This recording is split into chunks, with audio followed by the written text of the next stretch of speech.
여러분, 우리가 계속 살펴본 것처럼 아브라함은 브에세바를 참 좋아했습니다.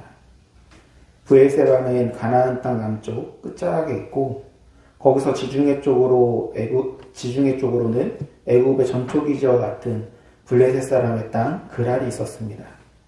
즉 애굽을 바라보면서 동시에 가나안을 떠나지 않는 이중적 삶이 아브라함의 삶이었다라고 말할 수가 있습니다.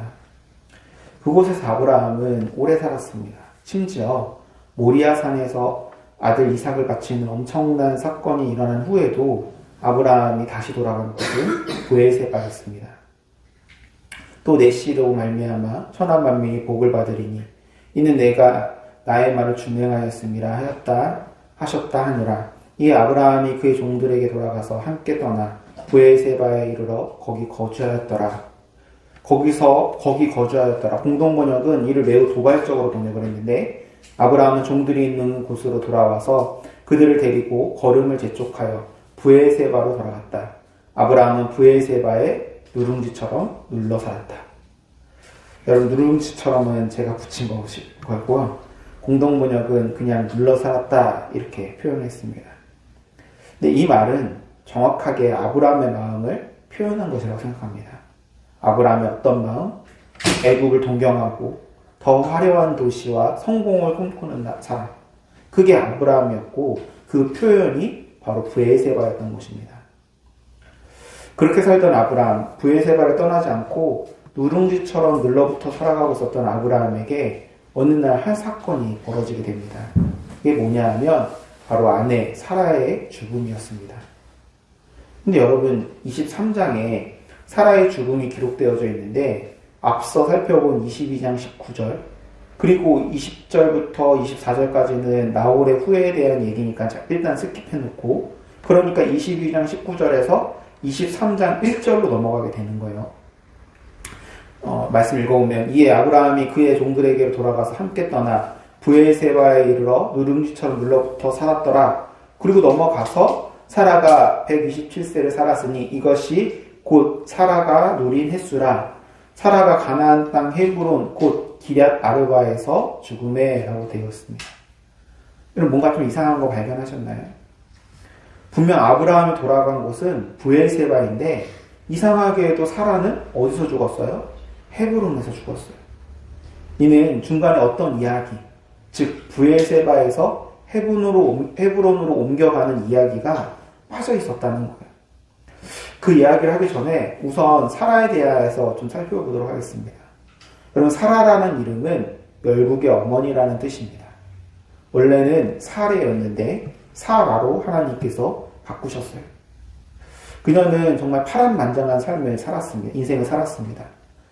아브라함의 아내인 동시에 그의 이복동생이었던 그녀는 갈대아 우르에서 아브라함과 결혼하고, 그리고 남편 아브라함을 쫓아서 아직 보이지도 않는 땅 가나안을 향해서 오게 된 것입니다. 사라는 살아가면서 비참했던 경험을 여러 번 겪었는데, 그 중에 대표적인 경험이 2번 있었습니다. 한 번은 남편이 자신을 거의 팔아넘긴 것 같은 사건, 그것도 2번이나 당하게 됩니다. 놀랍게도 그때마다 사라는 거절하지를 않아요. 묵묵히 남편의 말을 따릅니다. 아마도 하나님의 부르심에 대한 부담감을 가지고 평생 살았던 것처럼 보여집니다. 그런 부담에서 사라가 했던 것 중에 하나가 또 뭐가 있냐면, 자기의 몸종 하갈을 남편 아브라함에게 첩으로 들어가게 하고, 그리고 하갈을 통해서 이스마엘을 낳는 일. 이것도 사실은 사라 입장에서 마음의 수모이잖아요. 그런데 이런 사라를 성경이 어떻게 표현하고 있냐면, 베드로전서 3장 5절에서 6장에서 공동번역 읽어보면, 전에 하나님께서 희망을 두고 살았던 거룩한 부인들도 이와 같이 자신을 가다듬고 자기 남편에게 복종했습니다. 사라가 바로 그런 부인이었습니다. 사라는 자기 남편 아브라함을 주님이라 부르면서 그에게 복종했습니다. 이처럼 성경은 사라를 순종의 모범으로 기록하고 있어요. 비록 이삭을 낳을 것이라는 하나님의 말씀을 온전히 신뢰하지 않는 모습을 보였지만 완전히 의심했던 것은 아니었습니다. 왜냐하면 성경이 그렇게 증언하고 있기 때문입니다. 사라 자신도 아기를 낳기에는 나이가 너무 많았으나 믿음으로 후손을 얻을 힘을 얻었습니다. 그것은 그녀가 약속해 주신 하나님을 신실한 분으로 믿었기 때문입니다. 히브리서 11장 11절 말씀. 여러분, 하나님은 이런 사라를 귀하게 여기셨어요. 그런 의미에서 성경은 그녀가 죽을 때 그녀의 이름뿐만 아니라 나이를 기록해 줍니다. 여러분, 성경에서 나이를 기록하는 것은 사라를 제외하고는 전부 남자들만 있습니다.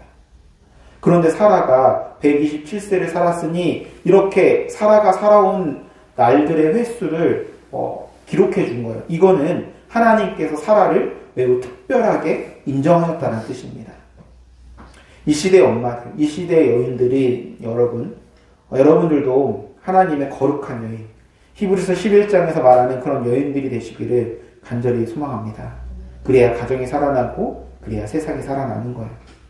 그리고 이것은 비단 여인들만의 이야기가 아닙니다. 사라가 보여준 이 믿음, 하나님의 약속을 신실한 것으로 붙잡고 끝까지 순종하며 걸어간 이 믿음은 오늘 이 자리에 계신 모든 성도의 모범이 되는 것입니다. 사라에 대한 이해는 여기까지 하고 다시 앞으로 돌아가서 사라가 어디서 죽었냐면 헤브론 기랏 아르바에서 죽게 됩니다. 이게 23장 2절 말씀입니다. 가나안 땅 헤브론 곧 기럇 아르바에서 죽네. 그런데 여러분, 창세기 기자가 그 헤브론 곧 기럇 아르바가 가나안 땅이라는 것을 모를까봐, 사람들이 이걸 읽는 사람들이 혹시나 모를까봐 그 앞에다가 가나안 땅이라는 말을 써붙입니다. 여러분, 헤브론은 진짜 가나안 땅이에요. 브엘세바는 가나안 땅과 가나안 땅 남쪽 끝에 접경지대에 있었다라고 한다면 거기서 북쪽 내륙으로 올라가다 보면 예루살렘을 만나게 되는데 그 예루살렘을 만나기 바로 직전의 도시가 이 헤브론입니다. 그러니까 헤브론은 완전히 가나안 땅의 중심인 거예요. 그리고 여러분, 이 헤브론이라는 도시가 이후에 어떤 도시가 되는지 아십니까? 훗날 다윗이 사울의 뒤를 이어서 처음으로 왕이 된 곳이 바로 이 헤브론입니다. 다윗이 예루살렘으로 수도로 옮기기 전 7년 6개월을 동안 유다의 왕으로서 다스린 첫 번째 도시가 헤브론이에요. 그리고 아브라함도, 이삭도, 야곱도, 사라도, 리브가도, 레아도, 이스라엘의 족장들이 모두 이 헤브론 막벨라 굴에 묻히게 됩니다. 그러니까 헤브론은 단순히 가나안 땅의 지리적 중심만이 아니라 하나님의 구원 역사가 시작되는 영적인 중심이기도 한 것입니다. 바로 그곳으로 아브라함의 일행이 옮겨가게 된 것입니다. 아브라함의 일행이 브엘세바에서 헤브론으로 어떤 연유에 옮겨갔는지는 성경에 기록되어 있지 않기 때문에 단정할 수는 없습니다. 하지만 아브라함의 이전 태도를 생각해 볼 때 이것은 아브라함의 뜻이라기보다는 아내 사라의 뜻이었을 가능성이 굉장히 큽니다. 아브라함은 브엘세바를 사랑하던 사람이에요. 반면에 그런 아브라함이 갑자기 물론 어떤 사건을 겪어서 마음을 바꿀 수도 있지만 그런 아브라함의 뜻이라기보다는 아내 사라의 뜻일 가능성이 훨씬 더 큰 것입니다. 거룩한 부인 사라, 하나님의 뜻에 순종하며 살기 위해서 평생을 몸부림쳤던 사라라면 가나안의 끝자락인 브엘세바에서 안주하려는 남편을 건면하여서 가나안의 중심인 헤브론으로 이끌지 않았을까라고 생각되어집니다. 이처럼 사라라는 신앙의 동력자가 있었기에 아브라함은 비로소 경계선을 넘어 약속의 땅 한복판으로 들어갈 수 있었던 것입니다. 여러분, 사라가 헤브론에서 죽은 후 아브라함은 그 지역에 살던 원주민인 헷 족속에게 가서 묘터를 사려고 했습니다. 4절 말씀 보시면 나는 당신들 중에 나그네요 거류하는 자이니 당신들 중에서 내게 매장할 소유지를 주어 내가 나의 죽은 자를 내 앞에서 내어다가 장사하게 하시오. 여러분, 이것을 공동번역으로 보면 더 맛깔스럽게 다가올 것입니다. 다시 읽어보면 나는 당신들한테 몸붙여 사는 나그네에 지나지 않으나 내 아내를 안장하게 무덤으로 쓸 땅을 좀 나눠주십시오. 몸붙여 사는 나그네. 표현이 정말 아름답습니다. 나그네의 강조점을 두고 번역을 한 거예요. 근데 사실 이 부분은 개역개정이 바르게 번역을 한 겁니다.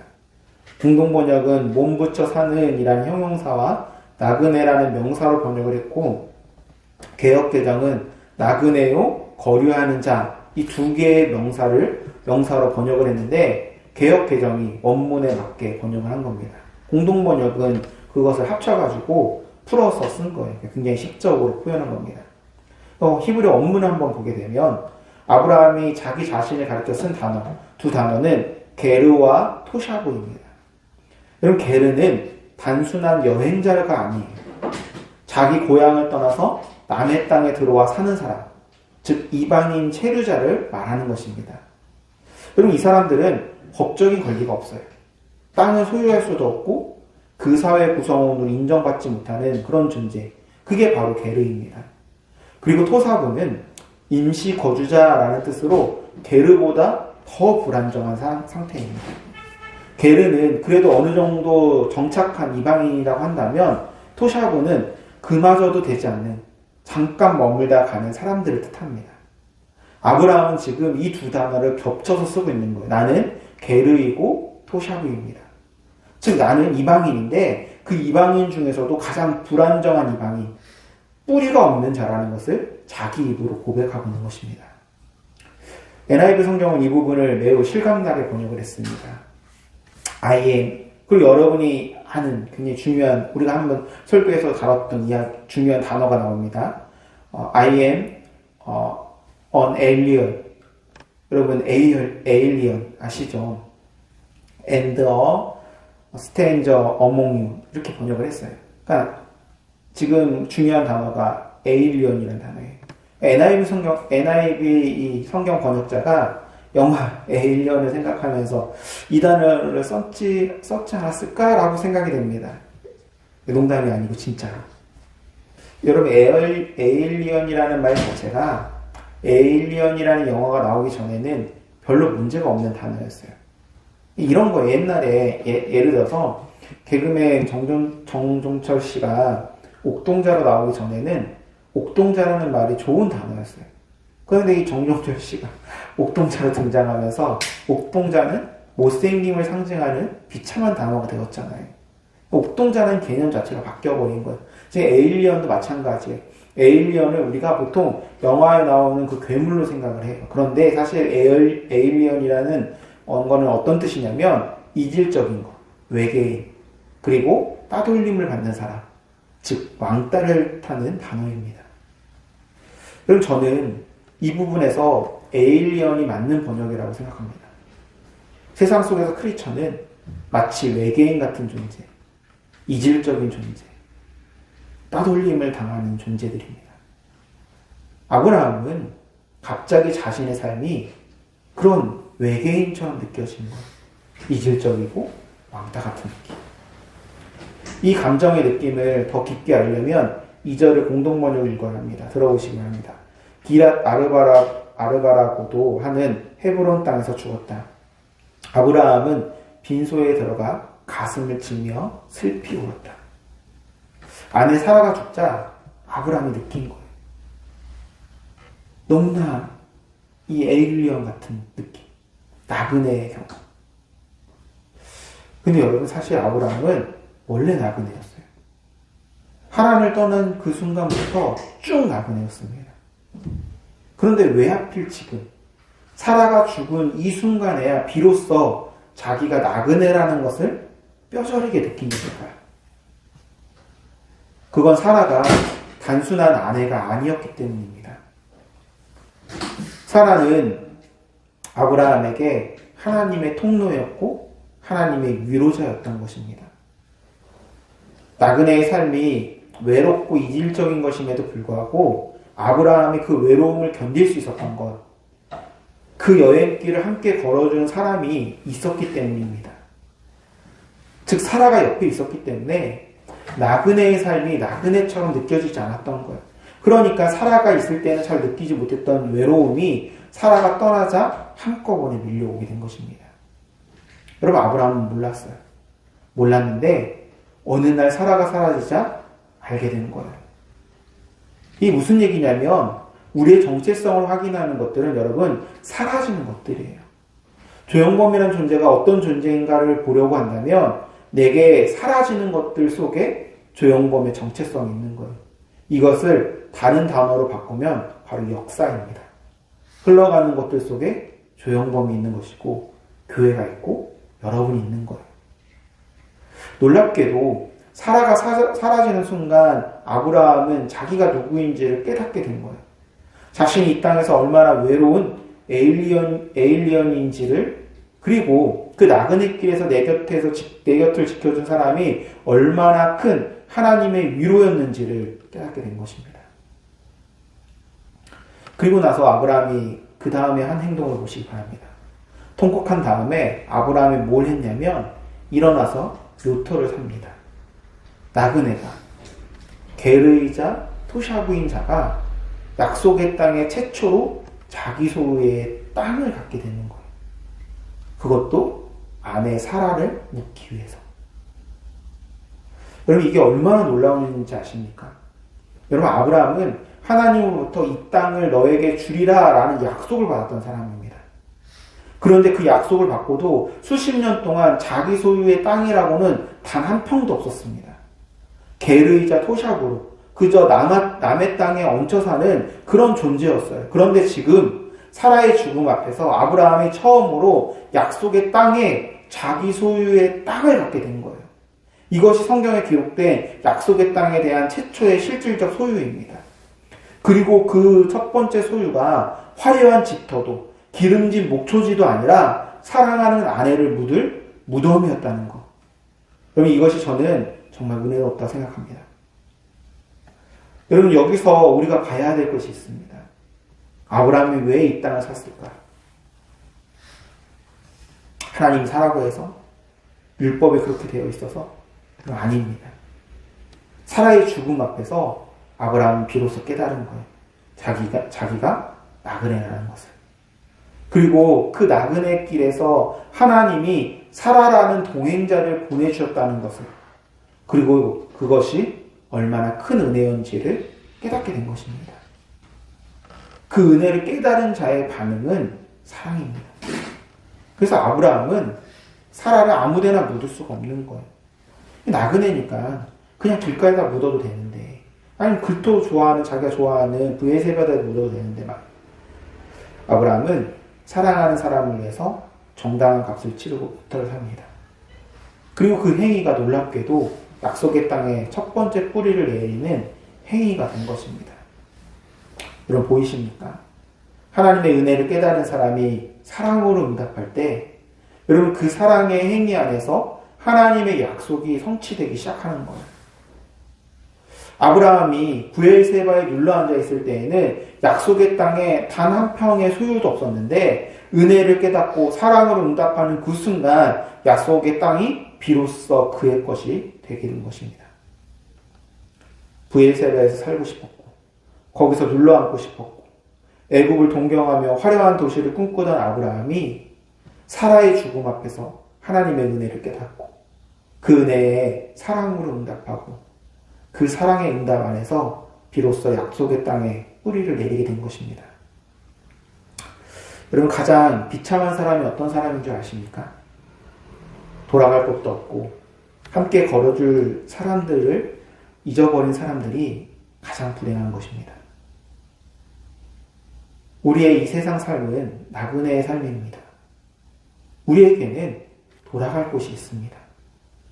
아무리 붙잡고 싶어도 언젠가는 다 내려놓고 가야 할 곳이 있습니다.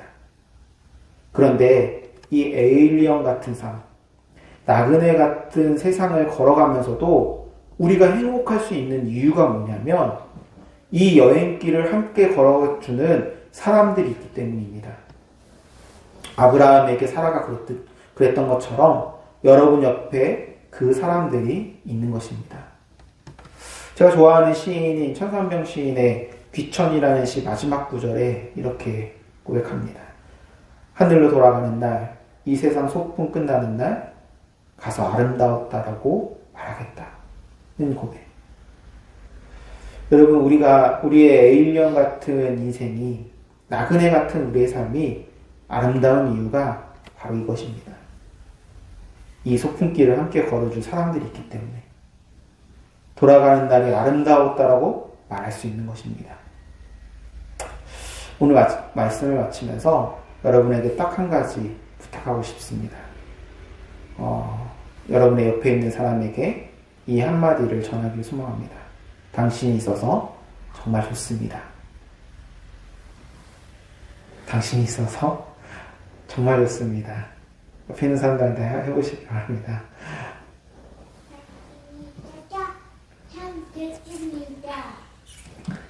아브라함은 사라가 떠나고 나서야 깨달았습니다. 나그네 길에서 함께 걸어준 사람이 얼마나 큰 하나님의 선물이었는지를. 그래서 가슴을 쥐어뜯으면서 통곡을 했던 겁니다. 그럼 우리는 아브라함처럼 후회하지 마시기 바랍니다. 지금 내 옆에 있는 사람, 지금 나와 함께 이 나그네 길을 걷고 있는 사람, 그 사람에게 오늘 내일이 아니라 오늘 말씀해 주시기 바랍니다. 당신이 있어서 정말 좋습니다. 사랑하는 여러분, 우리는 나그네 인생길에서 만나 함께 걷는 사람들입니다. 물론 언젠가는 헤어지게 되겠죠. 그래서 슬픔을 만나게 될 겁니다. 하지만 그날이 오기 전에 지금 내 옆에 있는 사람의 손을 꼭 잡아주시기 바랍니다. 우리 교회가 그렇게 서로의 손을 잡고 놓지 않는 교회가 되기를 간절히 소원합니다. 기도하시겠습니다.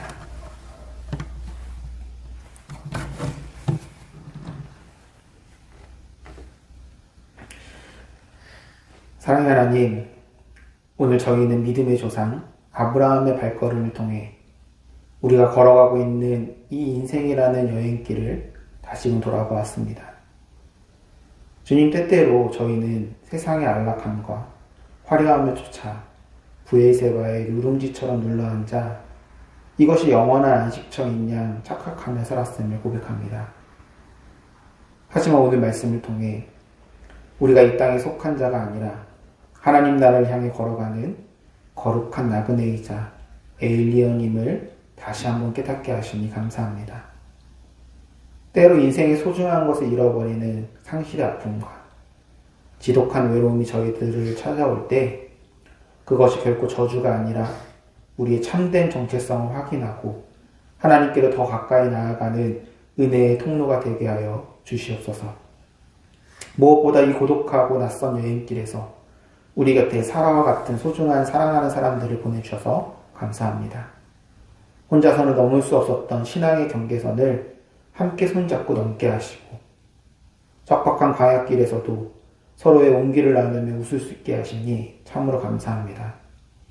간절히 기도하옵기는 우리 교회가 서로를 귀하게 여기며 뜨겁게 사랑하는 공동체가 되기를 원합니다.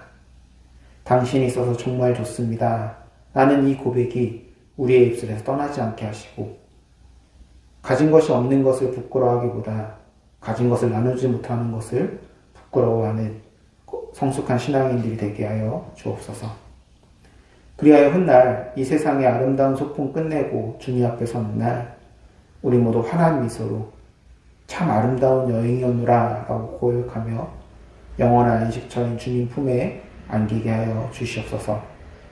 우리의 인생길의 참된 주인이자 영원한 동행자 되시는 예수 그리스도의 이름으로 기도드립니다.